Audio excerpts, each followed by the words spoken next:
Chers parents, amis et sympathisants du réseau PAFEM et EduPax, nous voici au 7e épisode de la série Cartographie-moi ta vie en ligne, une émission virtuelle qui met en lumière les dangers actuels des médias ainsi que les stratégies de prévention contre la surexposition de nos jeunes aux écrans. Une émission où des capsules avec divers thèmes vous sont proposées de manière substantielle et bref. Aujourd'hui, en entretien, nous avons encore une fois Jacques Broder et Emmanuel Komikunaku sur le thème « Le temps d'exposition des jeunes aux écrans et la violence ».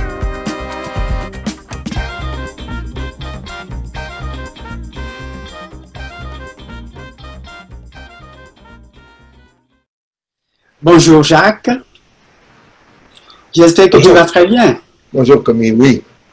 Oui, nous sommes toujours contents de te recevoir à chaque semaine et aujourd'hui nous sommes à notre 3e émission intitulée Cartographie-moi ta vie en ligne. Et dans les 2 dernières émissions, tu nous as parlé brièvement des enfants, le sommeil et leur exposition aux écrans. Et la semaine dernière, tu nous as entretenu sur les jeunes, les écrans et la violence dans les jeux vidéo. Et dans cet exposé très intéressant et qui est préoccupant, tu nous as parlé de l'arrivée de la télévision au Québec et la crainte des parents. Et déjà en 2001, la première étude qui a été faite, c'est-à-dire le premier sondage, montrait réellement que les écrans, l'exposition des jeunes aux écrans a un impact, a un enjeu. Et en 2001, lorsque la première étude a été faite, 7 Canadiens sur 10 ont trouvé que la télévision, les nouvelles télévisuelles comportent un nombre croissant d'actes violents. Et c'est croissant à partir de cet instant où les concepteurs des nouvelles télévisuelles, des jeux vidéo cherchent toujours à accrocher les enfants et évidemment, il va y avoir des actes violents répréhensibles que nous devons combattre. Et vous avez dit également que en 1989, dans certains jeux, par exemple Turtle Ninjas, il y avait déjà une croissance de cette violence. En 1993, avec les Power Rangers, au fur et à mesure, la violence, les actes violents s'accroissent dans ces jeux pour enfants. Et aujourd'hui, où nous en sommes? Nous sommes ouverts sur plusieurs plateformes, de même que les enfants. Et quand on parle de contenu numérique pour les enfants, le danger est permanent. Et aujourd'hui, nous allons encore t'entendre sur cette thématique, la violence dans les jeux vidéo pour les enfants. Aujourd'hui, on parlera de la violence, les actes violents, les propos violents, les images violentes sur les réseaux sociaux, dans les nouvelles, dans les bandes dessinées, dans les dessins animés pour enfants. Et nous avons voulu encore aujourd'hui t'entendre parce que la semaine dernière, tu as commencé et c'est très intéressant que nous poursuivions afin que les téléspectateurs soient dans une perspective pédagogique, point par point, progressive pour mieux saisir l'importance de ce sujet, de cette thématique que nous abordons. Et aujourd'hui, certainement, tu as de bonnes nouvelles à nous donner, de bonnes informations à nous transmettre. Et je voudrais te laisser la parole. Merci, Commis. Lorsqu'on a découvert la quantité d'actes violents qui étaient diffusés par les réseaux de télévision, on n'a pas demandé de brûler la télévision. On n'a pas demandé de bombarder les studios de télévision. On n'a pas demandé de lyncher les diffuseurs de ces émissions. Non. On a simplement cru que ces gens-là pouvaient civiliser leur industrie et tenir compte, devenir plus respectueux de la vulnérabilité du cerveau des enfants. Ils n'ont pas voulu écouter. Et ils ont utilisé toutes sortes de stratagèmes pour continuer d'utiliser la violence en prétendant que eux, ils ont le droit de tout mettre ce qu'ils veulent. C'est leur liberté d'expression qui prévaut avec leur audimat, le nombre de personnes qui regardent. S'il y a plus de monde qui regarde avec la violence, ils mettent plus de violence. Et si ça exerce une influence négative sur le comportement des enfants, ce n'est pas à eux de s'en occuper, c'est aux parents. Donc, eux, leurs produits, ils peuvent tout mettre dedans pour le rendre aguichant, attrayant, passionnant, captivant. Leur intérêt, c'est de capter l'attention des enfants. C'est le cerveau qui est à l'intérieur de la tête des enfants qui les intéresse. Et plus ils en attirent, plus ils font de profit, plus ils font d'argent. Alors nous, on est de l'autre côté de la barricade. On est du côté des enfants. On est intéressé à rendre les enfants capables de gouverner ce petit animal ultra gourmand qui bourre les scènes et les émissions dessins animés de violence pour capter l'attention des enfants vulnérables et naïfs et inexpérimentés. C'est sûr que quand on vient au monde, on n'a pas la même expérience à 5 ans, à 10 ans, à 15 ans, qu'à 50, 60 et 70. Mais les diffuseurs savent que si un enfant reste accroché le plus longtemps possible à 5 ans et à 10 ans et à 15 ans, à 40 ans, à 50 ans et à 60 ans, il sera habitué de gober à peu près n'importe quoi qu'on lui offrira. Première diapositive aujourd'hui. Je regarde avec vous ce tableau qui n'a pas été présenté à la rencontre précédente. C'est le nombre de meurtres commis dans tous les États américains et dans toutes les provinces canadiennes. Plus la colonne est élevée, plus il y a eu de meurtres commis. On a vu la dernière fois que le nombre de meurtres, c'est pas le meilleur indice de la violence dans une société. Parce qu'il y a des crimes qui se commettaient, des agressions qui se commettaient il y a 30, 40, 50 et 60 ans, qui causaient la mort. Aujourd'hui, tu peux commettre la même agression, les ambulanciers sont arrivés rapidement, ils ont à bord de leur ambulance tout le matériel qu'il faut pour sauver la vie de la victime, ils l'amènent à l'hôpital, on le réchappe, on l'opère, on intervient, et puis on lui sauve la vie. Donc, c'est pas un meurtre. Il a survécu.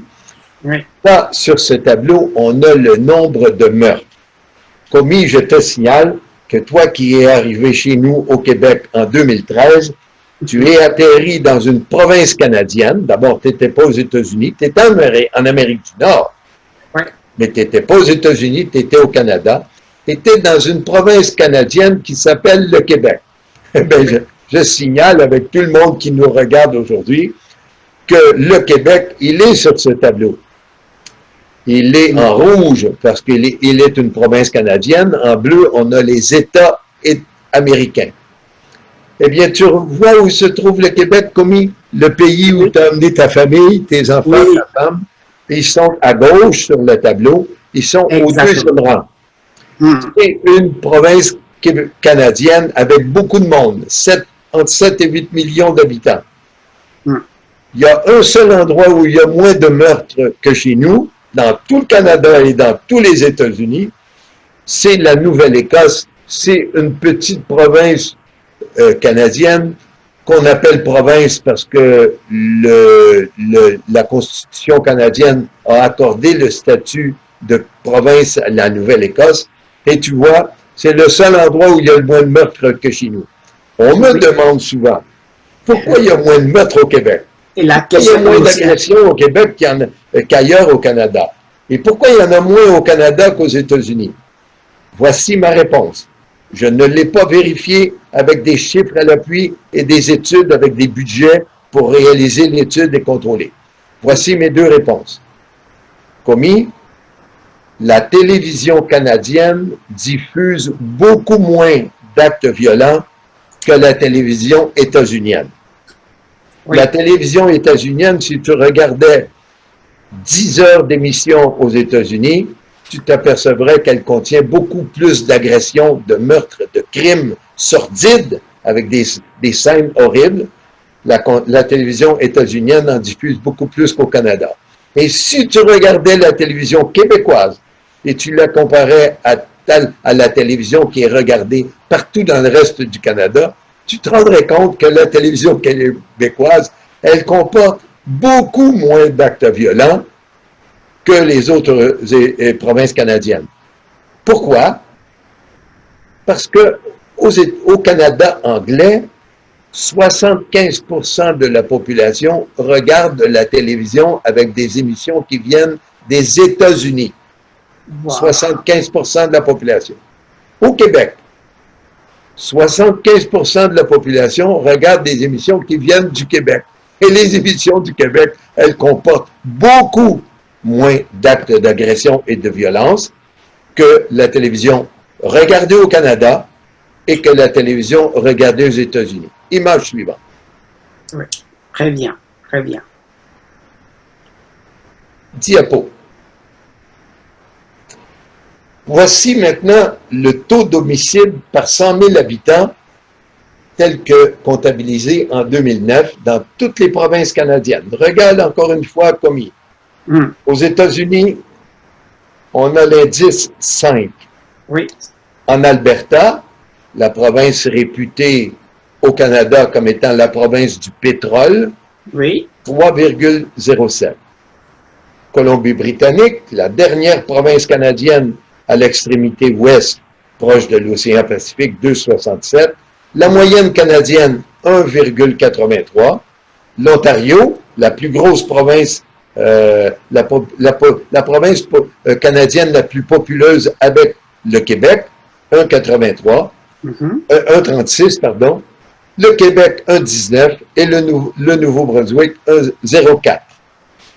Ça, c'est des statistiques qui nous sont fournies par le FBI et par Statistique Canada, 2009. Ouais. Merci. Diapo. Qu'est-ce que la télévision violente fait à ton cerveau? Tu t'en aperçois pas, hein, commis? Non. Si tu demandes à tes enfants de regarder pendant un mois de la télévision états-unienne, ils vont voir beaucoup plus d'actes violents que les autres enfants francophones du Québec. Oui, tout à fait. Qu'est-ce que ça fait au cerveau? Ça fait un phénomène qui s'appelle de la désensibilisation. Tu deviens désensibilisé. C'est utile d'avoir du monde désensibilisé. Les gens qui font le travail d'ambulancier, et parfois ils vont chercher des corps avec les jambes arrachées, la tête arrachée, s'ils ne sont pas désensibilisés, ils s'évanouissent au premier contrat, au premier accident. Oui. Donc, le fait d'en voir beaucoup, ça nous désensibilise. Qu'est-ce que notre cerveau perd? Notre cerveau perd de l'empathie. L'empathie, c'est la capacité de se mettre dans la peau de quelqu'un d'autre.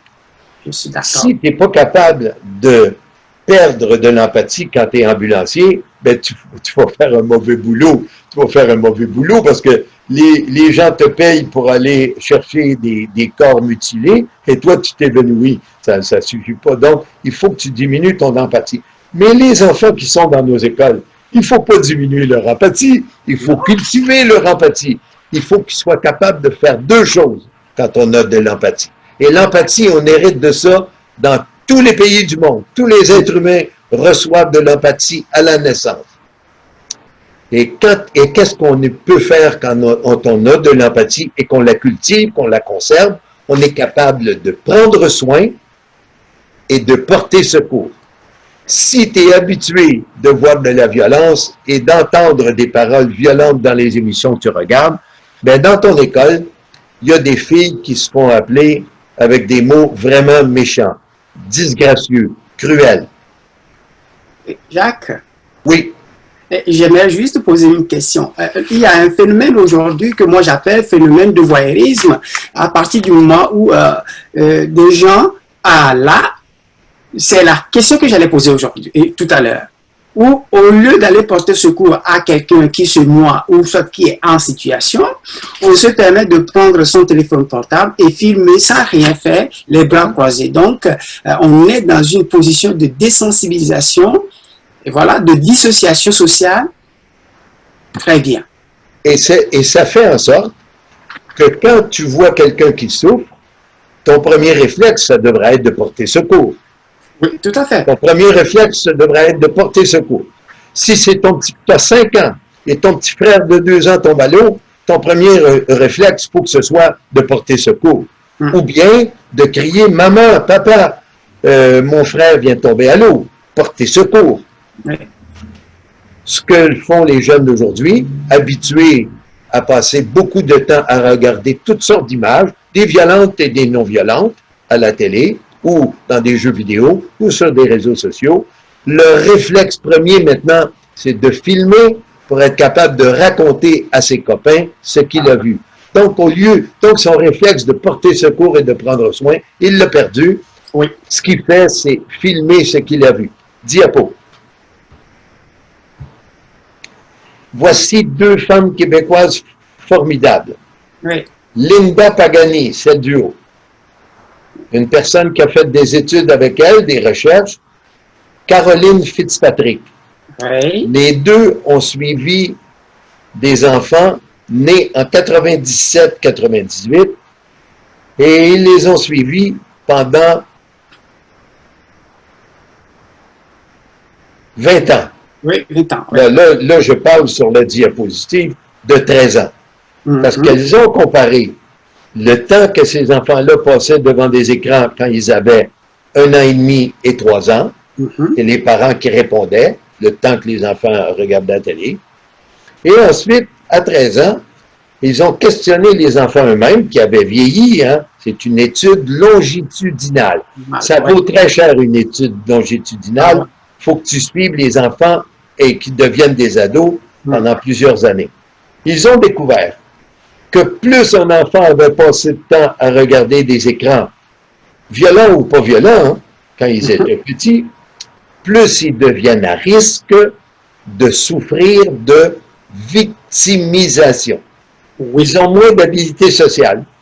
Et quand les autres enfants sont méchants avec eux, ils ne savent pas comment se défendre. Ils sont comme des homards qui n'ont pas de carapace.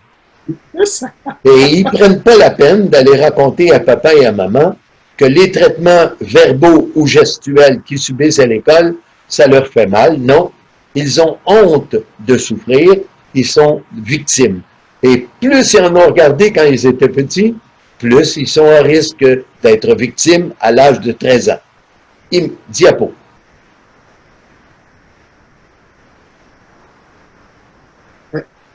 Diapo. Voilà.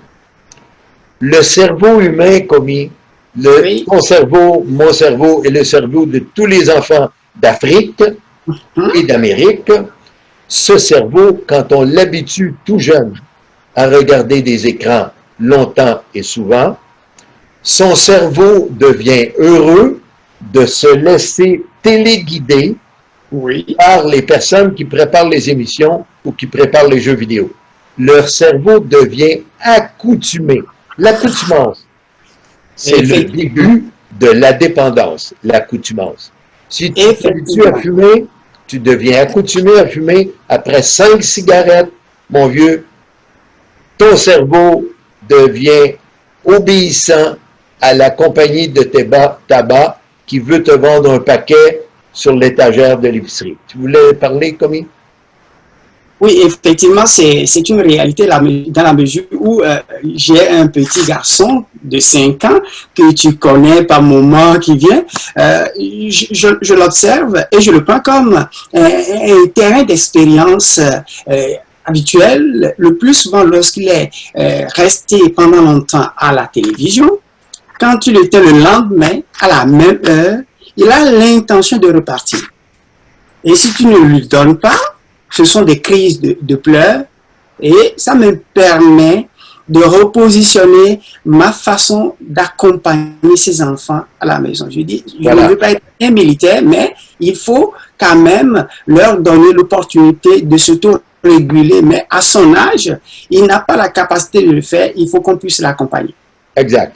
Alors, quand je présente cette diapositive-là à des assemblées de parents, je dis aux parents, si tu veux savoir quelles émotions, quels sentiments ressent ton enfant sur ce qui s'est passé à l'école, ce matin, cet après-midi, la veille, si tu veux que ton enfant puisse te raconter, quand l'enfant raconte tout ce qu'il a vécu dans son cerveau, ses paroles, son cerveau fabrique des paroles, il fabrique des phrases et il raconte à ses parents.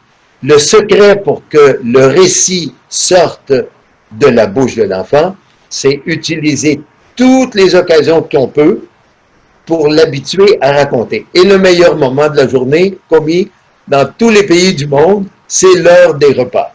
Oui. Et j'explique à papa et maman que si tu veux savoir que ton enfant ressent, il faut que tu aies des conversations familiales. Toi, papa, toi, maman, toi, le grand frère, toi, la grande sœur et toi, le petit, tu t'habitues au repas à raconter ce qui t'est arrivé, ce que tu as vu, et tu t'habitues à mettre des mots de vocabulaire et à faire des phrases pour que le récit sorte de toi. Diapo. C'est bien. Voici une expérience qu'on a faite en 1988 qui s'est conclue par une action qu'on a menée en 89 et en 90. On a mené une campagne à travers tout le Québec. Vous n'étiez pas encore là, Camille. Et cette campagne, elle s'intitulait « La guerre n'est pas un jeu ». Tu vois en ce moment sur cette affiche qui a été épinglée dans toutes les écoles du Québec, tu vois un jeu vidéo et le fabricant de l'affiche a voulu passer comme message « N'oubliez pas, chers parents, que quand votre enfant est devant une console des jeux et qu'il voit des explosions et des cadavres, n'oubliez pas que quelque part dans le monde, il y a quelqu'un qui est couché au sol, il y a quelqu'un qui fuit une explosion et il y en a dans plusieurs pays du monde. Donc la guerre, ce n'est pas un jeu. Et dans quelle école avons-nous eu le plus fort taux de participation à cette campagne, ici même à Québec? C'est à Valcartier. Valcartier est l'endroit où vont les militaires dans la région de Québec. C'est une base militaire qui est installée à Valcartier, où il y a aussi un terrain de jeu formidable pour amener tes enfants s'amuser durant l'été. Village des sports. Mais sur la base militaire, quand les enfants ont reçu à l'école les activités à réaliser sur la guerre n'est pas un jeu, tu comprends que quand ces enfants-là sont arrivés à la maison, ils ont dit, papa, regarde qu'est-ce qu'on fait à l'école. Les papas, ils ont été contents. Ce n'était pas une campagne pour dénigrer l'armée canadienne, c'était une campagne pour dire, la guerre que tu vois à la télé, que tu vois sur les jeux vidéo, ce n'est pas un jeu. Et si quelqu'un réussit à te passer le mensonge, le message mensonge que la guerre est un jeu, tu as été victime d'une saloperie. Ça ne s'appelait pas encore des fake news à l'époque, mais c'en était une. C'était en 88-89. Et quand on a mené cette campagne, on a ramassé des joies de guerre dans tout le Québec et on a construit un monument à Québec et un monument à Montréal. Les deux en même temps la même semaine. Et le maire de Montréal et le maire de Québec ont communiqué publiquement par téléphone ensemble pour féliciter les 5000 jeunes d'une trentaine d'écoles de la région de Québec qui s'étaient déplacés pour venir assister à l'inauguration. Octobre 1990, inauguration du monument à Québec et à Montréal. La guerre n'est pas un jeu, c'est une campagne qui a été menée par les syndicats d'enseignants.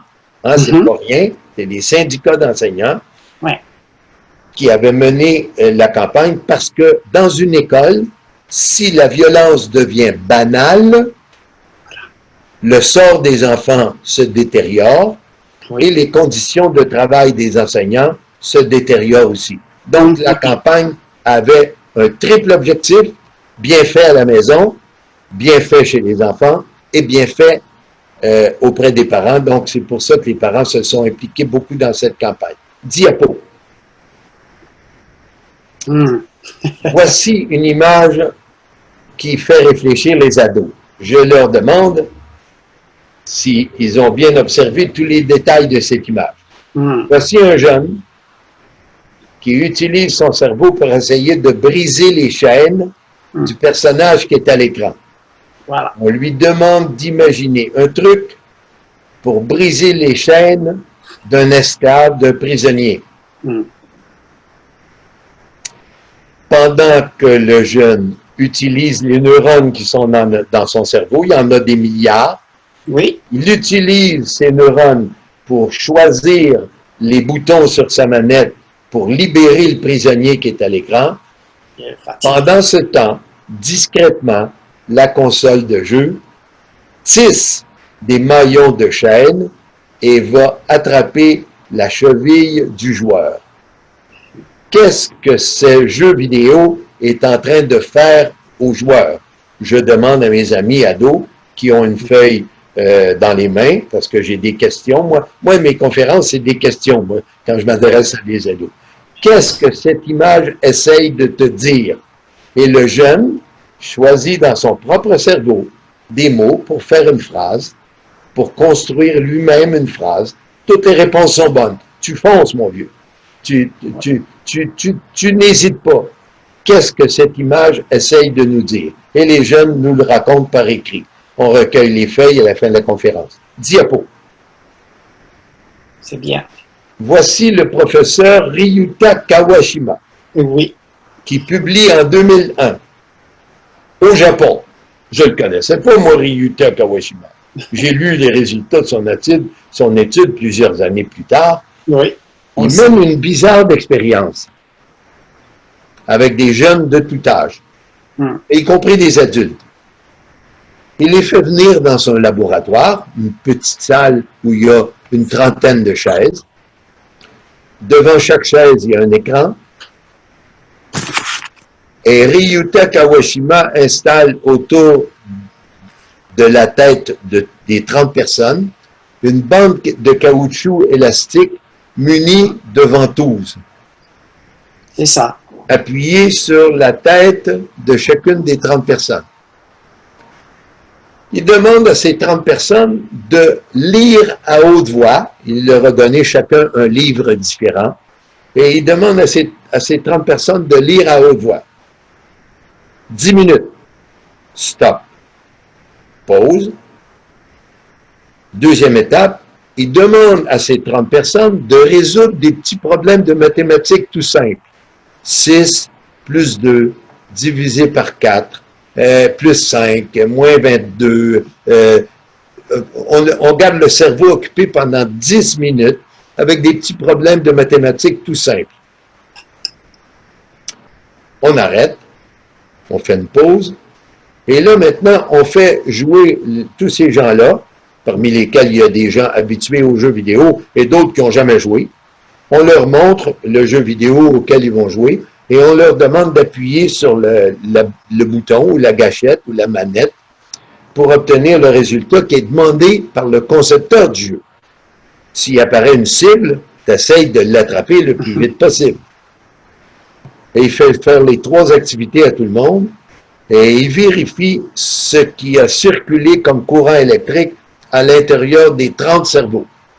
Il le fait 1 fois, 2 fois, 3 fois, 4 fois, 5 fois, 6 fois, 7 fois, 10 fois. Il a donc fait participer plus de 300 personnes, toujours à la même expérience. Des fois, il met le jeu vidéo dans le premier 10 minutes. Ensuite, les mathématiques. Ensuite, la lecture à haute voix. La 3e semaine, il change encore l'ordre pour voir si l'ordre a de l'importance. Que découvre-t-il quand il ramasse tous les résultats obtenus pendant que les êtres humains qui étaient là ont participé aux 3 activités? Il réalise qu'avec la lecture à haute voix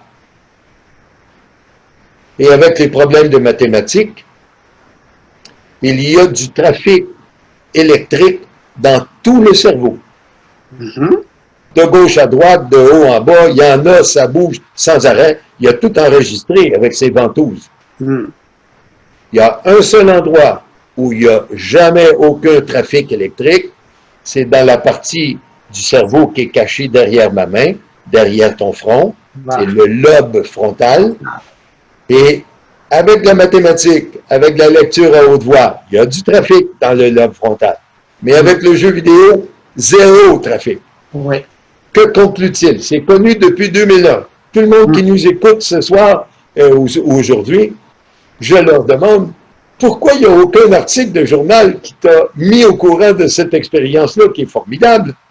Un jeu vidéo de tir à la première personne. Pouf, pouf, pouf. Même si tu tires pour crever des ballons, ou pour tuer des extraterrestres, ou pour crever des nuages. Comment se fait-il que personne nous ait dit que quand tu joues à ces jeux, ton lobe frontal ne fonctionne pas? Inutilisé. Tu lui demandes rien à ton lobe frontal. Ouais. Et c'est Ryuta Kawashima qui conclut, c'est pas moi. Ryuta Kawashima qui dit, dans un monde où il y a de plus en plus de violence chez les jeunes, si on ne pratique pas les lobes frontaux, le lobe frontal de notre jeunesse, et ce lobe frontal sera inutilisable. Si tu ne l'as pas entraîné quand tu étais enfant et adolescent, mais quand tu arrives à 20 ans, ton lobe frontal, tu ne sais même pas comment t'en servir. Oui, c'est et c'est pour ça que Ryuta Kawashima a dit, il faut absolument que pendant que les jeunes sont enfants et ados, on leur fournisse des occasions d'exercer leur lobe frontal. Qu'est-ce que ça fait un lobe frontal? C'est là que se situe la cabine de pilotage de toutes les décisions de tous les êtres humains. Si ton cerveau n'a pas développé l'habitude d'utiliser ton lobe frontal pour prendre les décisions, ben tu sais quoi? Tu prends quand même des décisions, mais ce ne sont pas des décisions qui sont prises avec ton lobe frontal. Parce que c'est dans ton lobe frontal que se situe le jugement critique. C'est là que tu décides, est-ce que j'ai donné 5 coups de poing, est-ce que je continue d'en donner 5 autres? Le gars est inconscient, est-ce que je continue de frapper? Est-ce que j'ai un genou appuyé sur le cou d'un prisonnier parce qu'il y a un gars qui faisait du grabuge en ville, j'appuie mon genou sur son cou, il ne bouge plus. C'est mon lobe frontal qui dit, j'enlève mon genou. Oui. Si tu ne l'as pas utilisé, ton lobe frontal, si tu ne sais pas t'en servir, ben, il a beau sonner l'alarme, ton lobe frontal, tu ne bouges pas, tu continues d'appuyer jusqu'à ce que le pauvre gars meure. Et ça, ce sont des exemples flagrants que j'utilise dans la vie des nouvelles qui sont arrivées tout récemment. Si ton lobe frontal n'est pas suffisamment développé, tu n'as pas le contrôle de tes émotions, de tes impulsions, et tu perds la capacité d'apprendre, écouter ce que le professeur ou la maîtresse explique, et quand tu te concentres, tu retiens une leçon et tu deviens maintenant capable de faire ce que ton professeur ou ton enseignant t'explique. Tu perds le pouvoir d'apprentissage. Diapo. OK.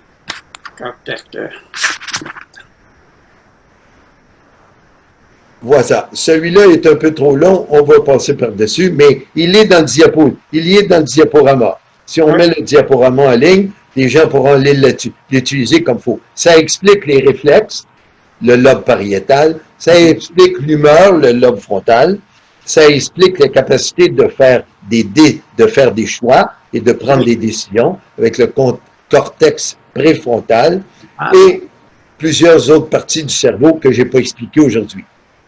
Diapo. Commis, cette diapositive, elle vaut des millions de dollars. Oui.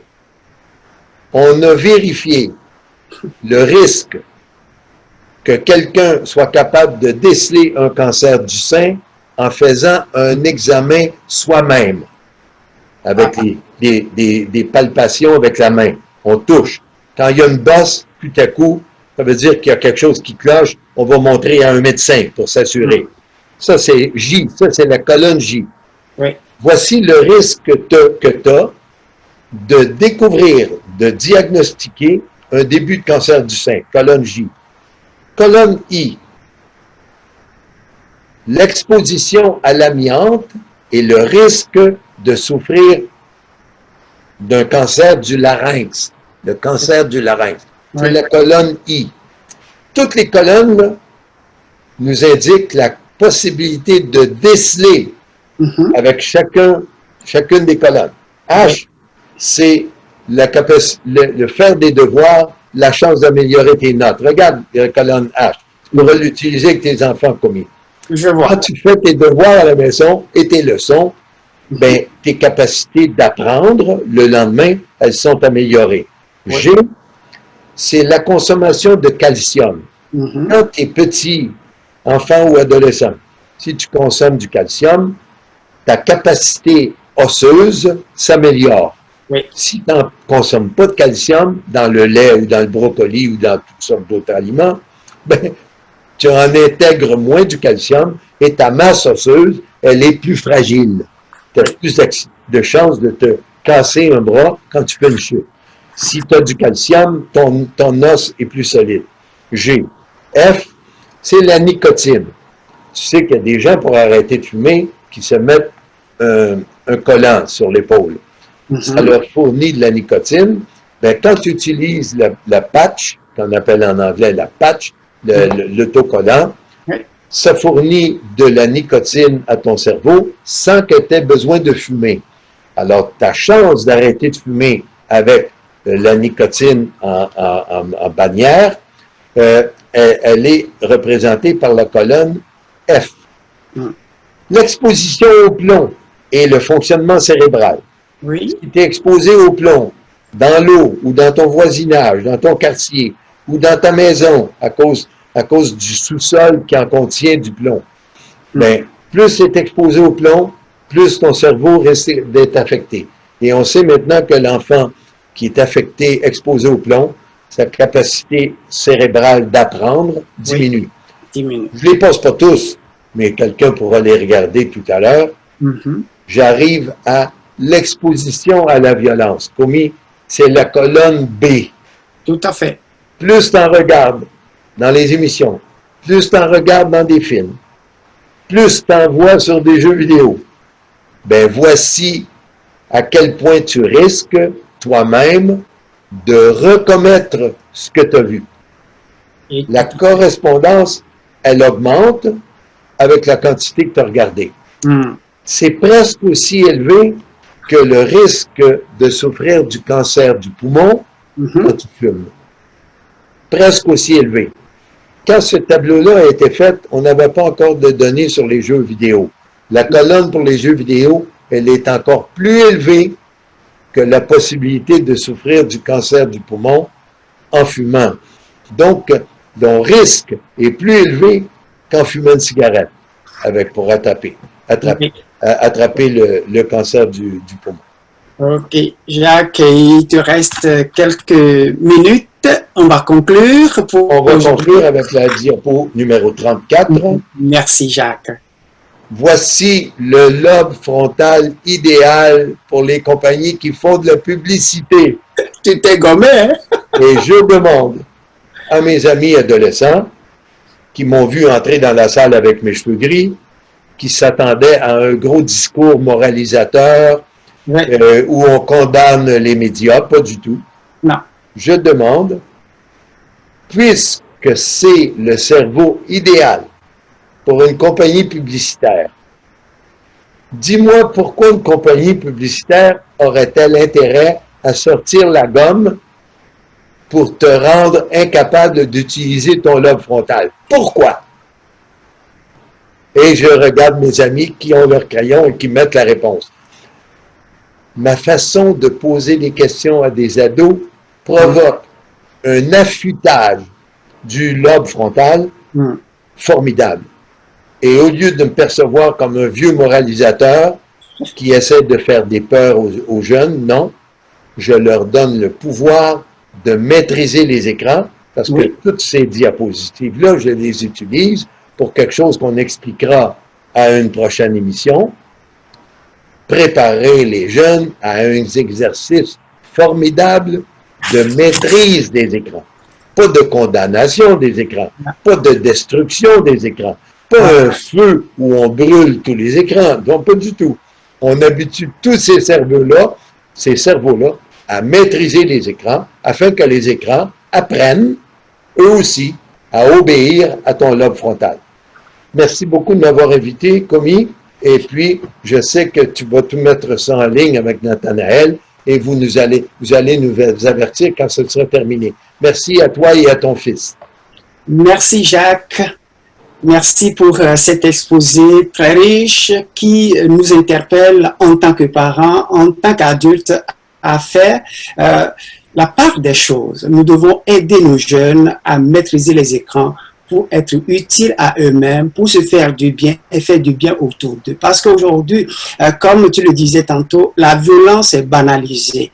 La désensibilisation devient le baromètre de l'excellence parce que on se fie plus à ça. Il y a certains parents qui, des fois, vont dire, mais tiens, de toutes les façons, laissons nos jeunes faire de l'expérience. Mais il y a certaines expériences qu'on ne doit pas leur laisser faire parce que ça va nuire à leur avenir et à la stabilité de la famille. Lorsque les enfants sont à la DPJ, les parents ne sont pas en paix. Donc, il est important justement que nous, parents, nous puissions prendre la mesure des médias que nos enfants regardent, ce qu'ils visionnent, pour être des ambassadeurs à leur côté, des conseillers et non des moralisateurs, comme disait Jacques. C'est très important et je crois que nous continuons à travailler sur cette problématique qui est d'actualité.